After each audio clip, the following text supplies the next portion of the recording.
The desert sun burned like fire, and the sand stretched endlessly in every direction. A black luxury car rolled to a stop near a lone cactus.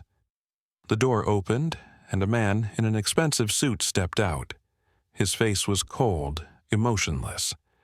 He walked to the trunk, pulled out a strong German shepherd, his military-grade canine dog, Rex. The dog's eyes were confused but trusting. He had served this man for years, obeying every command. Without a word, the man looped a thick chain around Rex's neck and tied it to the cactus. Rex whined softly, tilting his head. The man patted him once, then turned away. The dog's ears perked up. Surely this was a training exercise. But then the man got back into his car. The engine roared. Rex barked, pulling at the chain. The car didn't stop.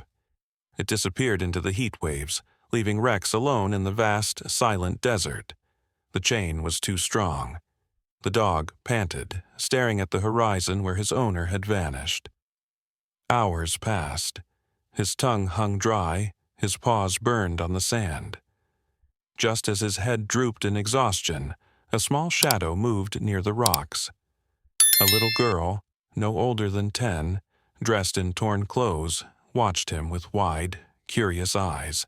The little girl hesitated, her bare feet sinking slightly into the scorching sand as she took a cautious step forward. Rex's ears twitched, his tired eyes locking onto her. He let out a low, uncertain whine. Not aggressive, but not fully trusting either. The girl froze, her heart pounding. She had seen dogs before in the city, but never this close, never one so big. His fur was dusty, his tongue lolling out from thirst. But even in his weakened state, he looked strong. The chain around his neck clinked as he shifted, watching her. She had come to the desert searching for anything valuable. Maybe scraps left behind by travelers, maybe a dropped coin. But finding a tied-up dog was something she never expected. Who would leave such a beautiful animal out here to die? She glanced around, half expecting to see the owner nearby, but there was nothing but empty dunes and the relentless sun. The girl bit her lip, torn between fear and pity.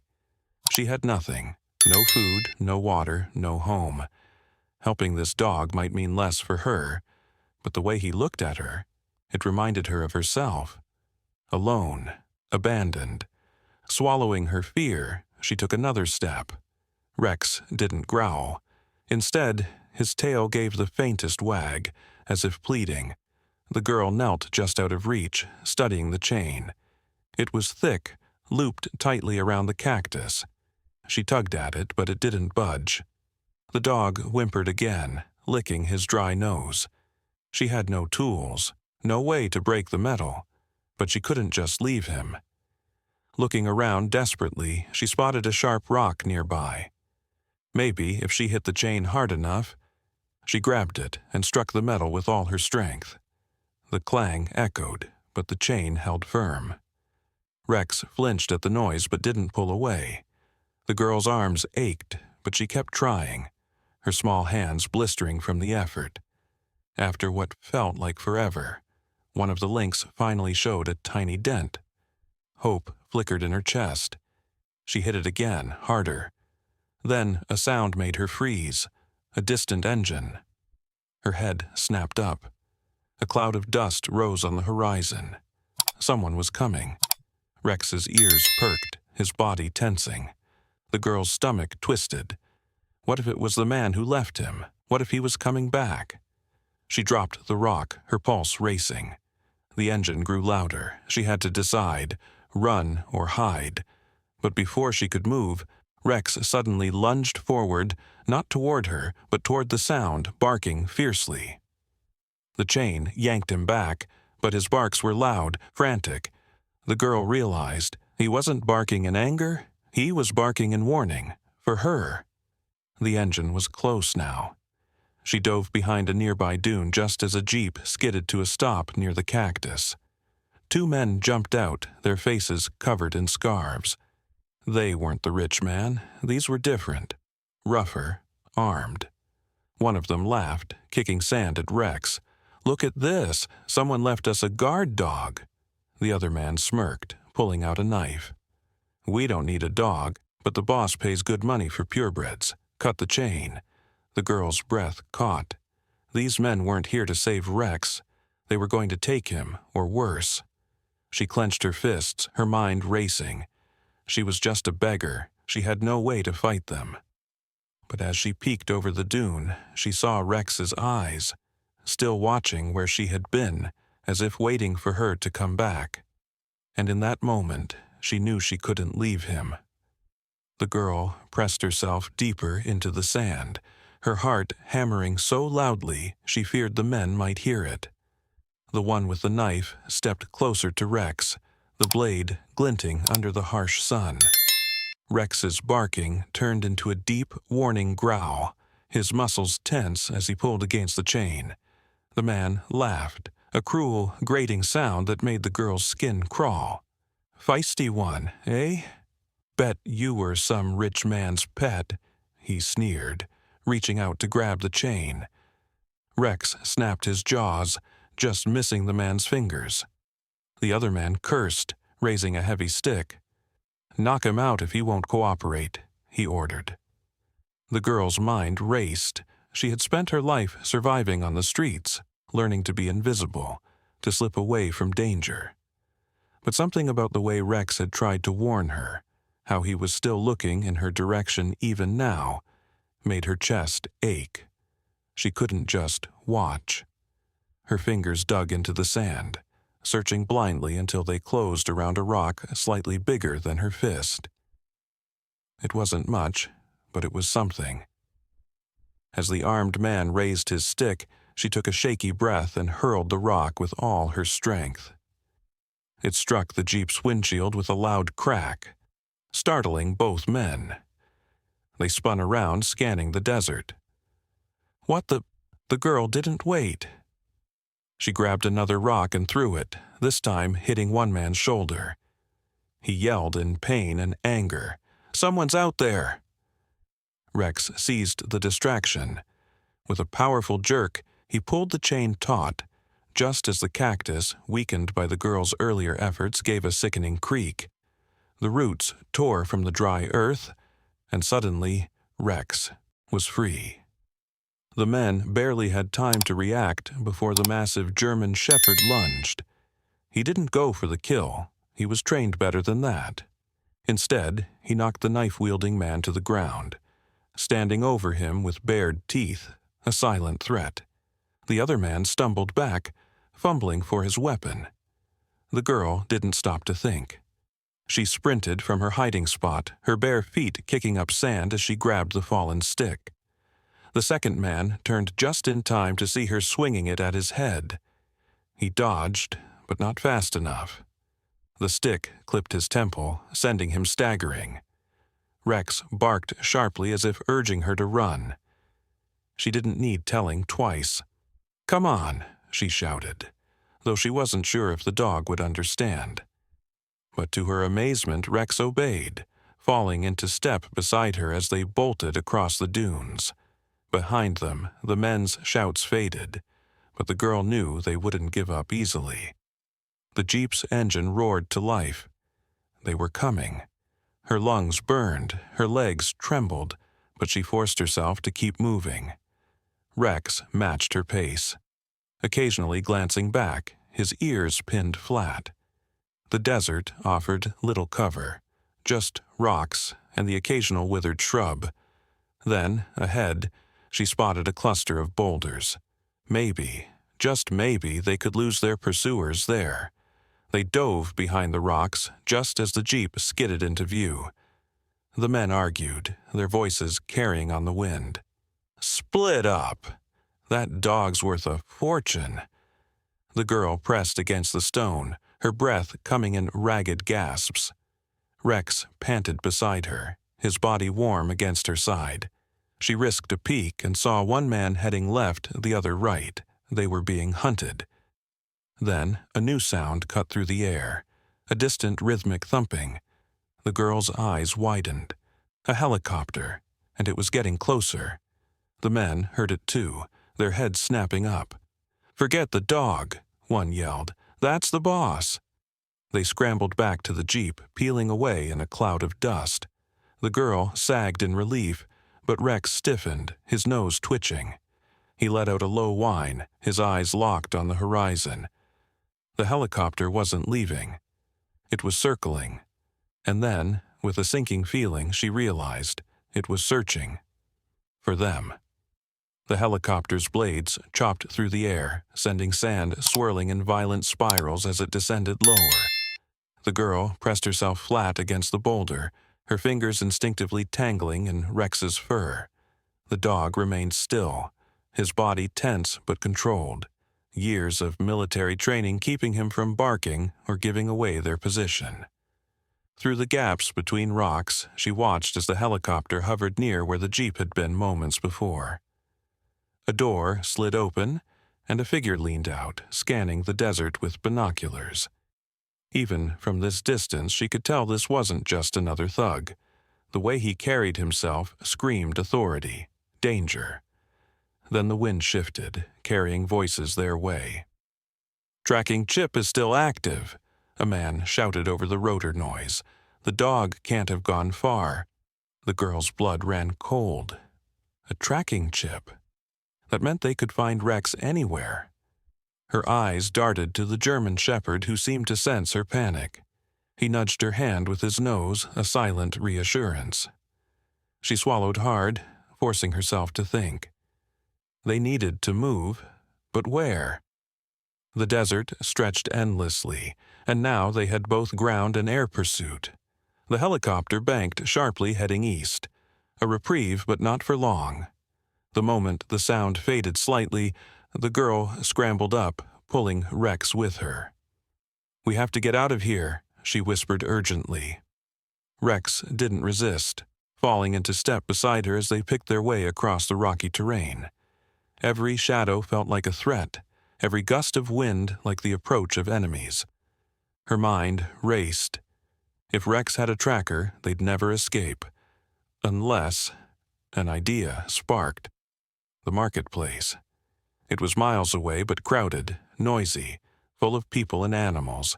Maybe, just maybe, they could lose their pursuers there. She changed direction abruptly, heading north where the land sloped downward into a dry riverbed. It would provide some cover, at least until nightfall. Rex moved like a shadow beside her, his ears constantly swiveling, listening for threats. Hours passed. The sun dipped lower, casting long shadows that twisted the landscape into strange shapes. The girl's feet ached, her throat parched, but she didn't dare stop. Then, just as hope began to flicker, Rex suddenly froze, his body rigid. Before she could react, he stepped in front of her, blocking her path with his body. A low growl rumbled in his chest. She squinted ahead. The riverbed opened into a wider basin, and there, partially hidden by a crumbling overhang, stood a makeshift camp. 3 figures huddled around a small fire. Not the men from before. These looked like nomads, their clothes patched and dusty. One of them stood, peering into the gathering darkness. "Did you hear that?" he murmured. The girl held her breath. They could be allies, or they could sell her and Rex out for money. Before she could decide, Rex's growl deepened. Then she saw it. One of the nomads was holding something metallic, a radio, and it was crackling with a familiar voice, the man from the helicopter. "Report any sightings immediately. The reward stands at 20,000 for the dog. The girl doesn't matter." The words hit her like a physical blow. 20,000. Enough to change any poor person's life. Her legs trembled, but not from exhaustion now, from betrayal. Even out here in the wildest part of the desert, there was no safety. Rex pressed against her side, sensing her despair. Then, with sudden determination, he did something unexpected. He stepped forward, out of the shadows, and let out a single, sharp bark. The nomads jumped, one reaching for a rifle. The girl wanted to scream at Rex to stop, but it was too late. He walked calmly toward the fire, his posture non-threatening but alert. The oldest nomad held up a hand, stopping the others. "Easy," he said, studying Rex with narrowed eyes. "That's no stray. Look at his bearing." Rex sat down just outside the firelight, his intelligent eyes moving from face to face. Then, with deliberate slowness, he lifted one paw and scratched at his collar, where the tracking device must have been implanted. The girl gasped. He was telling them. Asking for help. The nomads exchanged glances. The one with the rifle lowered it slightly. "That's one clever animal," he muttered. The oldest nodded slowly, then looked past Rex to where the girl still hid in the shadows. "You might as well come out, child," he called. "Your dog has better sense than most men." Heart pounding, the girl stepped forward. This could still be a trap. But as she met the nomad's steady gaze, she saw something unexpected. Not greed, but recognition. The look of someone who'd also been hunted. The old man gestured to the fire. "Sit. Eat. We'll talk about how to remove that tracker," he said. Then, quieter. "And you can tell us why a rich man's K9 dog is worth more than some people's lives." The fire crackled between them, casting flickering shadows across the nomads' weathered faces. The girl sat close to Rex, her fingers buried in the thick fur of his neck, as if afraid he might vanish if she let go. The oldest nomad, who introduced himself as Elias, leaned forward, his dark eyes reflecting the flames. "That collar," he said slowly, pointing to Rex's worn leather band. "It's not just a tracker. See these grooves?" He reached out and Rex allowed the touch, though his muscles remained taut. The girl watched as Elias pressed his thumb against a nearly invisible seam along the collar's edge. With a soft click, a hidden compartment sprang open, revealing a tiny vial of glowing blue liquid. The girl's breath caught. "What is that?" she whispered. Elias exchanged a grave look with the others before answering. "This is military-grade enhancement serum. They use it on special K9 units, makes them stronger, faster, more obedient." He rotated the vial carefully. "But this is different. Newer, probably experimental." The implications settled over the group like a suffocating blanket. The girl felt Rex tense beneath her hand. Had he been experimented on? Was that why the rich man abandoned him, because he knew too much? One of the younger nomads, a wiry man named Jarek, let out a low whistle. "That explains the price on his head. They don't just want him back, they want their research back." He glanced nervously at the horizon. "We should get rid of it, now." Elias shook his head. "It's not that simple. The tracker is separate, implanted under his skin, probably near the shoulder, but this—" He carefully resealed the compartment.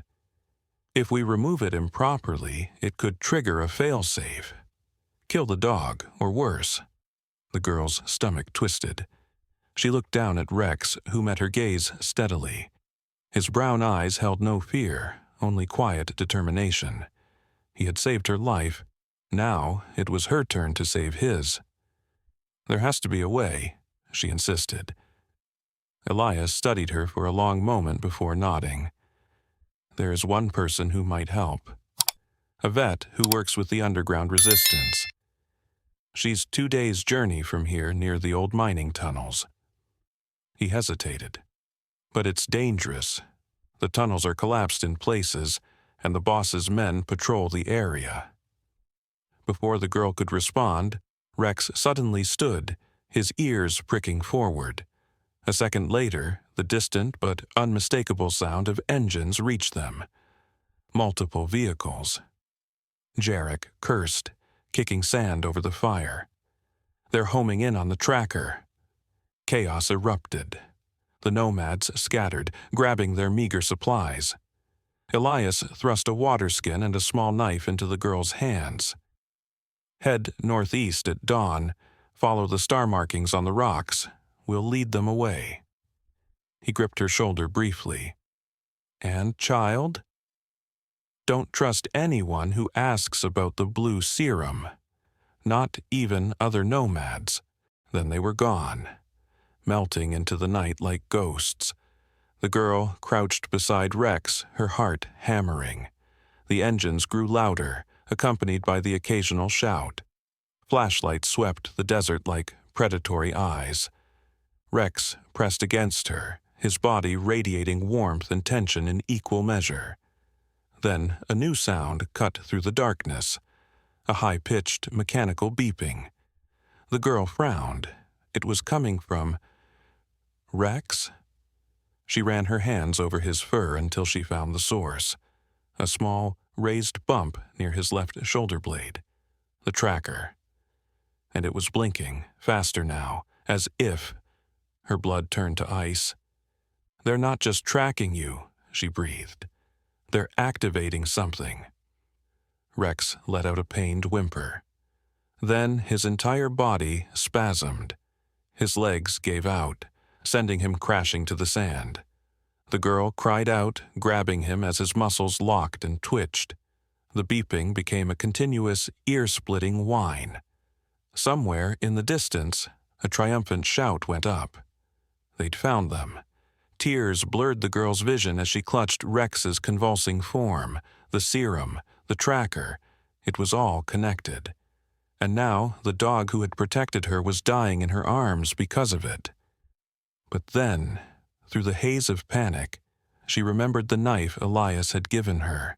The knife trembled in the girl's hand as Rex's body continued to seize uncontrollably, his paws kicking up small clouds of dust with each violent spasm. The beeping from the tracker had become a single, unbroken tone that drilled into her skull like a warning siren. Somewhere in the distance, the roar of approaching engines mixed with shouted commands. They were running out of time. She wiped her sweaty palm on her ragged dress, gripped the knife tighter, and turned Rex onto his side. The blinking tracker under his skin pulsed like a malevolent heartbeat, its glow visible even through his thick fur.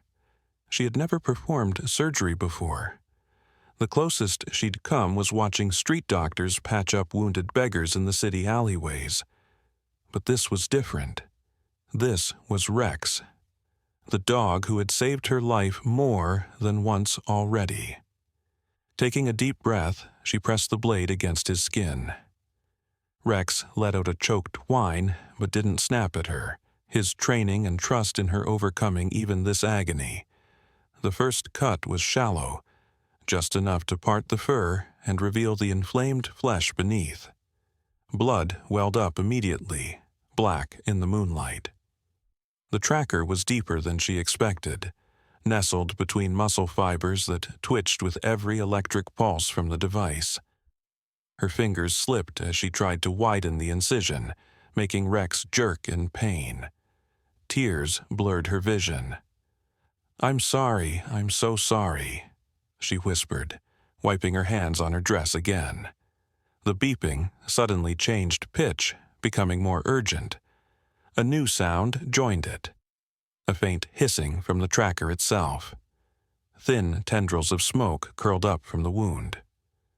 The girl's stomach dropped. It wasn't just a tracker. It was rigged to destroy evidence, to burn Rex from the inside out if removal was attempted. Panic threatened to paralyze her, but then Rex's eyes met hers. Despite the pain, his gaze was clear, trusting. He nudged her hand with his nose as if to say, hurry. Gritting her teeth, she plunged the knife in deeper, following the smoking device until the tip scraped metal. The hissing grew louder. The smell of burning flesh filled the air. With a final, desperate twist, she pried the tracker free. A tiny, cube-shaped nightmare spitting sparks and emitting a chemical stench. She flung it away just as it erupted in a small but violent burst of flames. the explosion lighting up the surrounding dunes for one terrifying second. Rex went limp, his breathing ragged but steady. The girl collapsed beside him, her arms shaking too badly to even staunch the bleeding wound. Distantly, she registered the engines getting closer, the shouts more distinct now. "Spread out! Check those rocks!" They had maybe minutes before they were discovered. Then, a miracle, Rex stirred. Weakly at first, but then, with visible effort, he pushed himself to his feet. His legs wobbled, but he stood. And when he looked at her, there was something new in his eyes. Not just gratitude, but clarity.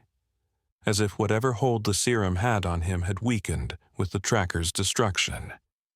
He nudged her shoulder urgently, then turned his head toward the northeast, the direction Elias had said to go. The girl forced herself up, swaying with exhaustion. They couldn't outrun the vehicles, not in their condition. But as she scanned their surroundings, she noticed something she hadn't before.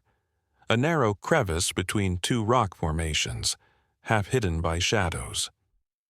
A cave? Or maybe just a dead end. Either way, it was their only chance. Rex moved first, limping but determined. The girl followed, every step sending fresh pain up her bruised legs. The crevice was tighter than she'd thought, forcing them to squeeze through sideways. Inside, the darkness was absolute, the air stale and thick with the scent of old stone. Behind them, the engines idled to a stop. Boots crunched on sand. "Blood over here," a man called. "They can't be far." The girl held her breath, pressing deeper into the crevice. Then, without warning, the ground beneath her gave way. The girl's scream was cut short as she plunged downward, her body tumbling through darkness so complete it felt like being swallowed whole. Rocks scraped against her arms and legs as she fell, the air rushing past her face cold and damp. For one terrifying moment she was certain she would crash onto stone and die in this unknown pit. But then, a splash. Icy water enveloped her, shocking the breath from her lungs. She flailed wildly, disoriented, until her head broke the surface. Gasping, she treaded water in what seemed to be an underground pool, the faintest glow coming from somewhere above. A second splash made her whirl around. Rex had jumped in after her, swimming strongly despite his injury. His eyes gleamed in the dim light as he paddled to her side, nudging her toward what appeared to be a rocky ledge. She hauled herself out of the water, shivering violently. The cavern around them was massive, the ceiling lost in shadows. But what made her blood run colder than the water were the markings on the walls. Not natural formations, but symbols painted in the same eerie blue as the serum vial. And beneath them, half submerged in the water, lay broken crates with military insignias. This wasn't just a cave. It was a storage facility, a secret one. Rex shook water from his fur and immediately went on alert, his nose twitching as he sniffed the air. Then he growled, low and threatening, staring into the darkness beyond the pool. The girl squinted, seeing nothing at first, until movement caught her eye. A figure stepped into the faint light. A woman, tall and lean, with a rifle slung across her back. Her face was all sharp angles and scars, her eyes calculating as they flicked from the girl to Rex and back. "You're early," the woman said, her voice rough but not unkind. "Elias wasn't expecting you for another 2 days." The girl's mouth fell open. This was the vet Elias had mentioned, the one who worked with the resistance? But before she could speak, Rex let out a sharp bark and lunged forward, not to attack, but to stand between her and a second figure emerging from the shadows. A man in a tattered lab coat, his glasses cracked, his hands raised in surrender. "Easy, boy," he murmured. "I'm not one of them anymore." The woman nodded toward the scientist. Dr. Kale here used to work on the serum program, until he realized what they were really doing. She stepped closer, studying Rex's wound. You removed the tracker. Good. But the real problem's already in his bloodstream. She knelt, brushing her fingers over the fur around Rex's neck where the collar had been. How long since the last injection? The girl shook her head. I don't know. He was abandoned when I found him. There was a vial in his collar. The scientist inhaled sharply. Blue liquid. Still intact. When the girl nodded, he exchanged a grave look with the woman. Then we might have time. Come on. He turned, beckoning them deeper into the cavern. You need to see this. The woman helped the girl up, handing her a dry cloak. I'm Naya, by the way, and you've just stumbled into the heart of the resistance. She nodded toward Rex, who was watching the scientist intently. That dog of yours? He's not just some experiment. He's Patient Zero, the first successful hybrid. Hybrid? The girl's confusion must have shown on her face because Naya sighed. They weren't just enhancing dogs, they were merging them with something. Something not of this world. She pointed to the markings on the wall. Now that the girl looked closer, they weren't symbols at all.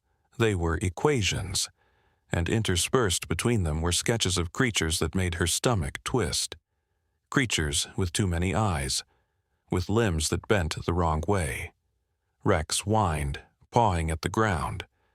The scientist glanced back. He remembers. Not consciously, but his body does. He led them to a metal door set into the cave wall, rusted but still solid. With effort, he pried it open, revealing a chamber beyond. This is where it started, where they brought the first artifact. The girl stepped inside and froze. The room was filled with equipment, most of it destroyed, but at its center stood a pedestal, and on that pedestal was a fragment of something that looked like stone but pulsed faintly, rhythmically, as if alive. The blue light matched the serum exactly. Rex began to tremble. Not in fear, in recognition.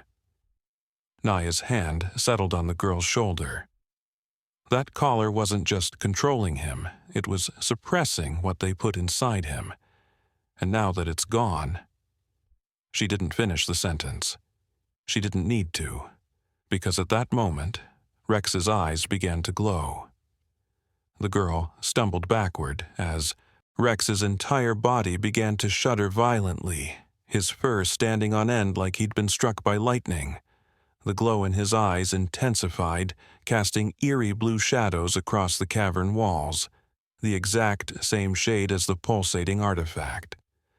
Dr. Kale rushed forward, his hands outstretched but not daring to touch the convulsing dog. It's happening faster than I predicted, he muttered, his voice tight with panic. The serum was supposed to integrate slowly over years, but without the collar's suppressants... Naya grabbed the girl's arm, yanking her behind a overturned lab table just as Rex let out a howl, unlike anything the girl had ever heard. It wasn't the sound of a dog. It was something deeper, something that vibrated in her chest and made her teeth ache. The stone walls trembled in response, dust raining from the ceiling. The artifact on the pedestal flared brighter, as if answering Rex's call. Then the impossible. Rex's shadow stretched, twisted, and for a single heartbeat it wasn't the shadow of a dog at all. It was something larger, something with too many joints. The girl squeezed her eyes shut, convinced she was hallucinating from exhaustion. But when she opened them, Rex stood perfectly still, panting, his eyes dimming back to their normal brown. The cavern fell silent, except for the distant drip of water. Naya was the first to move, creeping forward with her hands raised. "Easy, boy," she murmured, but the scientist pulled her back. "Don't!" Dr. Kale's face had gone ghostly pale.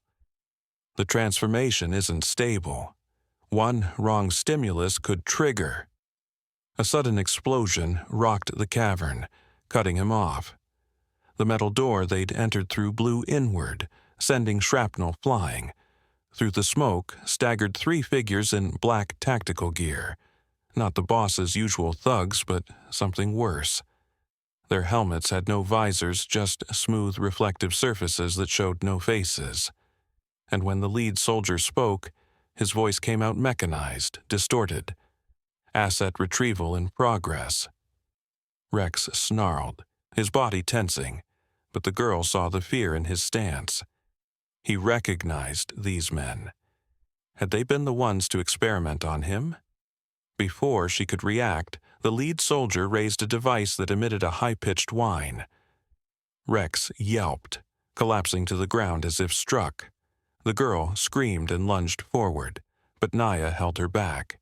"They're using sonic suppression," the vet shouted over the noise. "It targets the hybrid DNA."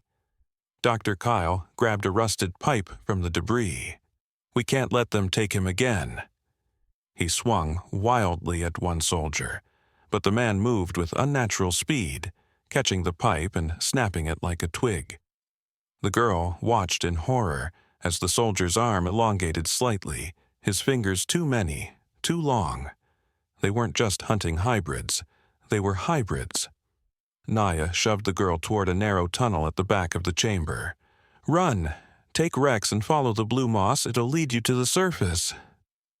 The girl hesitated, but another explosion decided for her. The ceiling was collapsing. She grabbed Rex's scruff, half dragging him as he whimpered from the sonic attack.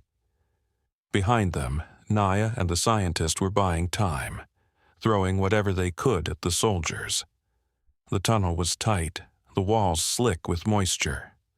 The blue moss Naya mentioned glowed faintly, just enough to see by. Rex's breathing was ragged, but he managed to keep moving, his claws scraping against stone. The girl's mind raced. Those soldiers, they'd moved wrong, bent wrong. Were they like Rex, failed experiments? Or something worse, successes? Deeper they went, the tunnel sloping upward.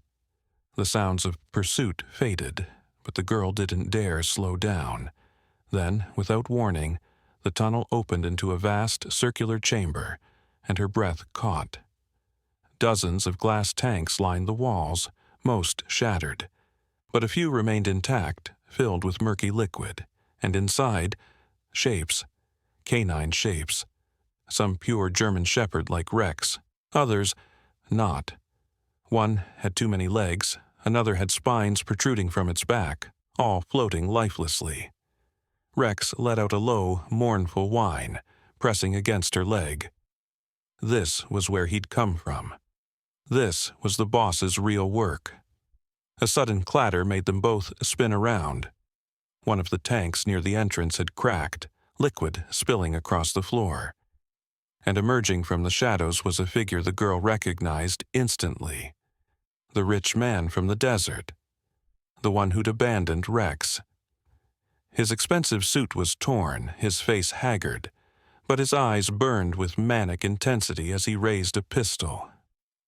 "You shouldn't have come here," he said, his voice shaking. "I tried to spare him. I couldn't let them keep using him." His gaze flicked to Rex. "You were always the strongest, the only one who kept your mind." The girl stepped in front of Rex, her hands raised. "Then help us," she pleaded. "You don't want this either." The man's hand trembled. For a second, she thought he might lower the gun. Then, his expression hardened. "It's too late for that." The gunshot echoed like thunder in the enclosed space. The gunshot never reached them. In the split second before the bullet could strike, Rex moved with impossible speed. A blur of fur and muscle that knocked the girl sideways as the rich man's shot ricocheted off stone. But it wasn't just speed. As Rex collided with her, she felt something strange, an almost electric tingle where his body touched hers, like static but warmer, alive. The rich man's eyes widened as he staggered back, his polished shoes slipping in the spilled tank fluid. "No, it's happening already?" His voice cracked with something between awe and terror. The bonding process wasn't supposed to. Another explosion rocked the chamber, this one closer. Dust and debris rained down as part of the ceiling collapsed, cutting off the tunnel they'd entered through. The rich man, Dr. Velis, as he finally identified himself, grabbed the girl's arm with surprising strength. "Listen to me," he hissed, his breath coming in panicked gasps. "That artifact isn't technology, it's alive, and it's been calling to its kind across the universe." His wild eyes darted to Rex, whose fur was now standing on end, tiny blue sparks dancing between the strands. The serum was never about enhancing dogs. It was about creating vessels. And your dog isn't just any hybrid. He's the only one strong enough to contain what's coming. The girl tried to pull away, but Velis tightened his grip. "You don't understand. They're coming through him. The collar wasn't suppressing his abilities. It was keeping them out." As if on cue, Rex let out a guttural growl that deepened unnaturally, vibrating the broken glass tanks around them. The sound wasn't coming from his throat alone. It echoed as if multiple voices spoke through him. Then, the unthinkable. Rex's shadow stretched again, but this time it didn't stop. It peeled away from the ground, forming a second shape beside him, a vaguely canine silhouette made of shifting darkness and that same eerie blue light. The girl's breath caught. This wasn't just a trick of the light. The shadow creature moved independently, turning its head, did it have a head, toward Dr. Velis, who fell back with a strangled cry. Chaos erupted as the black-armored soldiers burst through a secondary entrance, their weapons humming to life. But they didn't fire at the girl or Rex. They aimed at the shadow entity. Energy bolts tore through the chamber, shattering the remaining tanks. The creature, Rex's shadow, moved with liquid grace, absorbing the blasts like they were nothing. Rex himself stood frozen, his body trembling as if fighting an internal battle. The girl could see it in his eyes. Her Rex was still in there, but something else was fighting for control. Dr. Velis seized the distraction to drag the girl toward a maintenance hatch she hadn't noticed. "There's only one way to stop this," he shouted over the din. "The artifact needs to be destroyed, but it's attuned to Rex now. You're the only one he trusts enough to—" A energy bolt struck Velis in the shoulder, spinning him around. He collapsed against the hatch, his blood startlingly red against the white lab coats floating in the broken tanks. The girl dropped to his side, but he pushed her away. "Go," he gasped. "The control room, top level. There's a failsafe." His hand fumbled at his belt, producing a small access card now smeared with blood. "It'll kill the artifact, and him with it, but it's better than—" His words dissolved into a wet cough as his eyes rolled back. The girl stared at the card in her hand, the weight of the choice crushing her. Destroy the artifact and kill Rex, or let whatever was happening continue? Above the chaos, she locked eyes with Rex, or what was left of him. His form flickered now, patches of his fur dissolving into that same blue-black mist. But in his eyes, just for a second, she saw him. The dog who'd protected her in the desert. The friend who'd stayed by her side. Then the shadow creature turned toward the soldiers, and the real horror began. The shadow creature moved with terrifying purpose, its form rippling like dark water as it advanced on the black-armored soldiers. Their energy weapons flashed again, but the bolts passed straight through the entity as if it wasn't fully there, until it chose to be. One moment the creature was smoke. The next it solidified just enough for a clawed limb. Too many joints, too many claws, to slash through a soldier's armor like paper. The girl didn't wait to see more. Clutching the bloody access card, she ducked under a collapsing beam and sprinted toward the hatch Velis had indicated, her heart hammering so hard she thought it might burst. Behind her, the sounds of battle grew more horrific. Metal tearing, stone cracking, and beneath it all, a sound she couldn't identify, a kind of humming vibration that made her teeth ache. The maintenance hatch led to a narrow stairwell, the metal steps rusted and groaning under her weight. Up and up she climbed, the air growing thicker with each flight, until she reached a sealed door marked with a symbol that made her stomach twist. A stylized dog's head merged with something distinctly not canine. The access card slipped in her sweaty fingers as she swiped it, but the door hissed open, revealing a control room straight out of her nightmares. Screens covered every wall, most showing static or emergency alerts, but a few still displayed live feeds of the chaos below. One screen held her frozen. Rex, or what was left of him, stood at the center of the chamber, his body now more mist than solid, tendrils of that same blue-black energy spiraling outward from him like roots seeking water. But it was the other screens that truly horrified her. Dozens of facilities just like this one, scattered across the globe, each with their own glowing artifact fragment. And beneath each location a countdown in red numbers, 00:04:32:0004:31. A choked sob escaped her lips. This wasn't just about Rex, it was happening everywhere. A sudden movement to her left made her whirl around. A figure sat slumped in the corner. An old man in a wheelchair, his body frail, but his eyes burning with unnatural intensity. Wires ran from his temples to the main console, and as he spoke, his voice came not just from his mouth but from hidden speakers throughout the room. Ah, the final variable arrives. His lips twisted into something that might have been a smile. I wondered if Velis would send you. The girl backed away, her hands searching blindly for anything to use as a weapon. Who are you? The old man chuckled, a dry, papery sound. The first, the one who found the artifact in the desert all those years ago.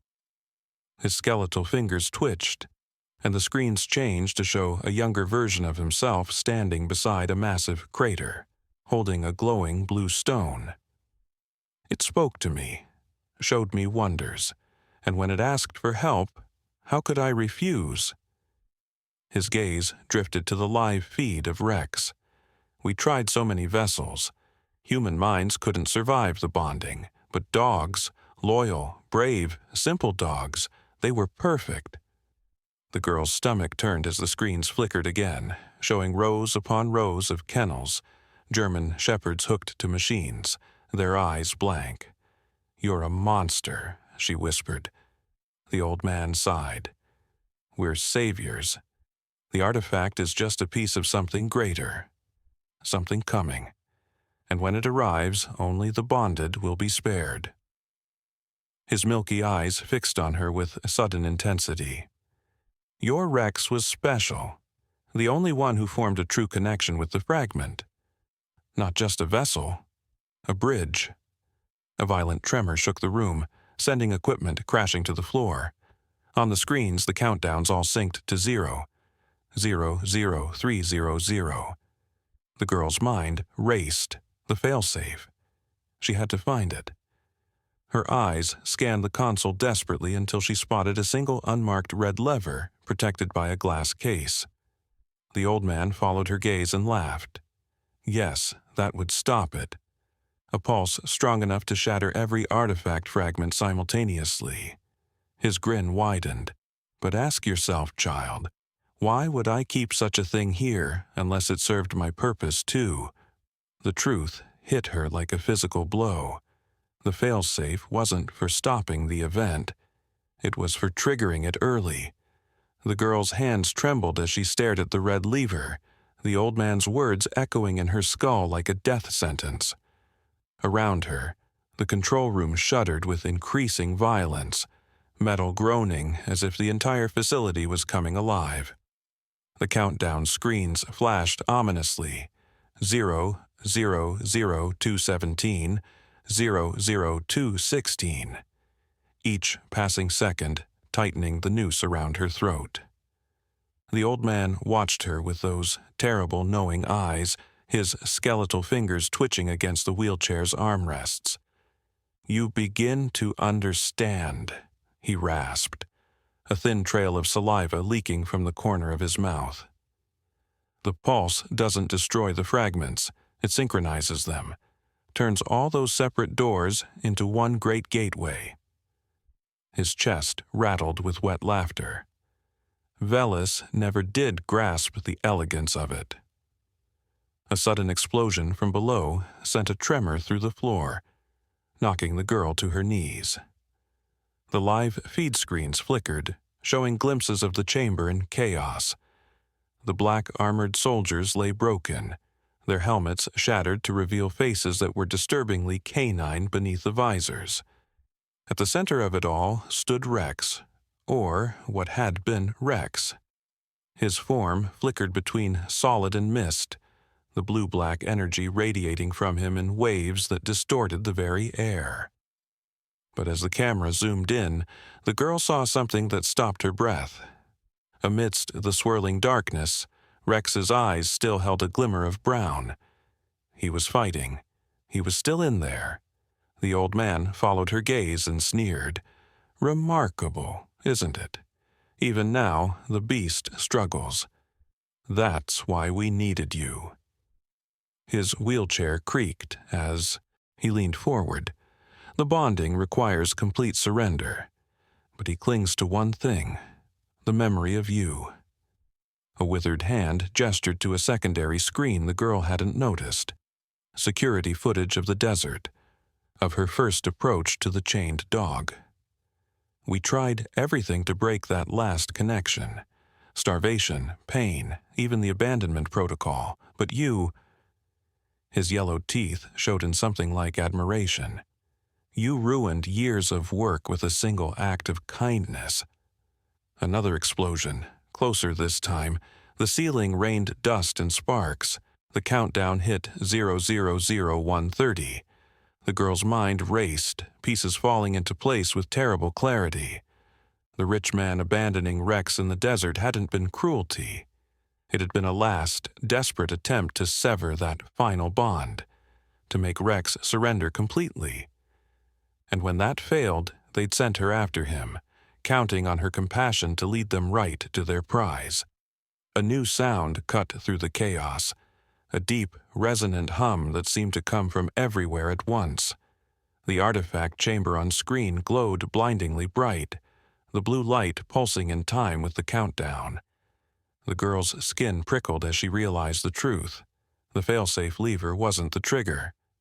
Rex was. The countdown marked the moment his transformation would complete, when whatever remained of his will would finally break. The old man's voice turned urgent. "You can still save him, you know. Not by pulling the lever, that would only complete the process instantly, but by going to him, by being the anchor that keeps him human enough to resist." His eyes gleamed with something like hunger. "Of course, if you do, when the gateway opens, you'll be the first thing on the other side sees, the first thing it learns to mimic." The screens suddenly flashed white as the artifact's glow intensified.